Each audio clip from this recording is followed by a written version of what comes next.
আসসালামু আলাইকুম।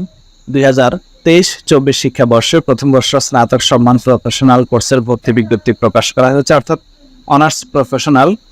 তো এটা কাদের জন্য, কারা করতে পারবে, কি কি সাবজেক্টে এখানে পড়াশোনা করা যায়, কারা আবেদন করতে পারবে, কি কি সুযোগ সুবিধা রয়েছে, সম্পূর্ণ বিষয়ে এখানে আলোচনা করব। সম্পূর্ণ ভিডিওটি দেখার অনুরোধ জানাচ্ছি, তাহলে আপনারা বুঝতে পারবেন যে এটা আসলে কি বা এটা আপনি করবেন কিনা। তার আগে সবার কাছে অনুরোধ থাকবে, আমার ইউটিউব চ্যানেলটিতে অবশ্যই সাবস্ক্রাইব করে রাখবেন। এখানে জাতীয় বিশ্ববিদ্যালয়, উন্মুক্ত বিশ্ববিদ্যালয়, পাবলিক বিশ্ববিদ্যালয় সহ বিভিন্ন বিশ্ববিদ্যালয়ের ভর্তি কার্যক্রম সহ অর্থাৎ পড়াশোনা বিষয়ক সবকিছু এখানে আপলোড দেওয়ার চেষ্টা করি। আমার আরেকটি ইউটিউব চ্যানেল রয়েছে চাকরি বাকরি, এখানে চাকরির নিউজগুলো দেওয়া হয়। জাতীয় বিশ্ববিদ্যালয় অধিভুক্ত কলেজ সমূহে 2023-24 শিক্ষাবর্ষের প্রথম বর্ষ স্নাতক সম্মান প্রফেশনাল ভর্তি কার্যক্রমে অনলাইনে প্রাথমিক আবেদন 4 জুলাই বিকাল 4টা থেকে শুরু হয়ে 31 জুলাই 2024 তারিখ রাত 12টা পর্যন্ত চলবে। আগ্রহী প্রার্থীকে জাতীয় বিশ্ববিদ্যালয় ভর্তি বিষয়ক ওয়েবসাইট থেকে আবেদন ফর্ম পূরণ করে প্রিন্ট নিতে হবে এবং তো ফর্ম সহ প্রাথমিক আবেদন ফি বাবদ 350 টাকা সংশ্লিষ্ট কলেজে জমা দিতে হবে। ক্লাস শুরু হবে 1 সেপ্টেম্বর থেকে। এই অনার্স প্রফেশনাল কোর্সে যারা অনার্সে আবেদন করে ভর্তি হয়েছেন বা ভর্তি হতে পারেননি তারাও আবেদন করতে পারবেন। ডিগ্রি অর্থাৎ সোজা কথা হচ্ছে ইন্টারমিডিয়েট যারা পাস করেছেন তারা সবাই এখানে আবেদন করতে পারবেন।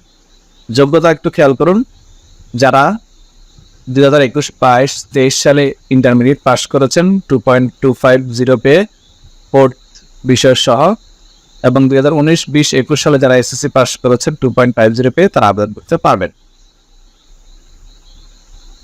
আবেদনকারীদের উচ্চ মাধ্যমিক সমান পরীক্ষায় প্রদত্ত বিষয়সমূহ থেকে ভর্তির যোগ্য কোর্স নির্ধারণ করা হবে। এছাড়া আর অনেক শর্তাবলী রয়েছে, এগুলো আপনারা ভালো করে একটু দেখে নেবেন, আমরা এই অংশে যাব না। প্রাথমিক আবেদন 4 জুলাই থেকে 31 জুলাই 2024 তারিখ রাত 12টা পর্যন্ত 1 আগস্টের মধ্যে কলেজে জমা দিতে হবে। মেধা তালিকা প্রণয়ন, এটাও জিপিএ এর ভিত্তিতে দেওয়া হবে। এর রেজাল্ট সংক্রান্ত নিয়মাবলী, রেজাল্ট চেক করবেন কিভাবে, এবং আবেদন প্রক্রিয়া, আবেদন অনার্সের ডিগ্রিতে যেভাবে আবেদন হুবহু একই রকম আবেদন, 350 টাকা দিতে হবে। এটা ওই কলেজের নোটিশ ফলো করতে হবে, তারা কিভাবে জমা নিচ্ছে, সরাসরি নাকি অন্যভাবে। এবার আমরা কোর্সের নামগুলো একটু দেখে নেই। এই কোর্স রয়েছে BBA, BEd, BFA fine arts, apparel manufacture and technology, fashion design and technology, knitwear manufacture and technology, computer science and engineering CSC, electronics and communication engineering, tourism and hospitality management, theatre and media studies, BSc honours in textile science and technology, BBA in aviation management, BSc in aeronautical and aviation science. এটা হচ্ছে অর্থাৎ professional ভিত্তিক, অর্থাৎ এটা একটা আপনার একটা বাড়তি একটা কোর্স বলতে পারেন। এটা প্রফেশনাল কোর্স, অর্থাৎ এই কোর্স করে আপনি চাকরি বলুন বা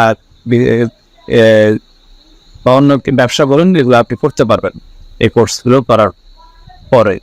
এখানে ভর্তি ফি অনেক বেশি, আর এগুলো শুধুমাত্র ঢাকায় কিছু বেসরকারি কলেজে এগুলো পড়ানো হয়। তারপরে যখন আবেদন শুরু হবে তখন SSC HSC roll number, registration number দিয়ে লগ ইন করে আপনারা দেখতে পারবেন কোন কোন কলেজে কোন কোন বিষয় পড়ানো হয়। তারপরে এই বিষয়গুলোর উপরে পারবেন।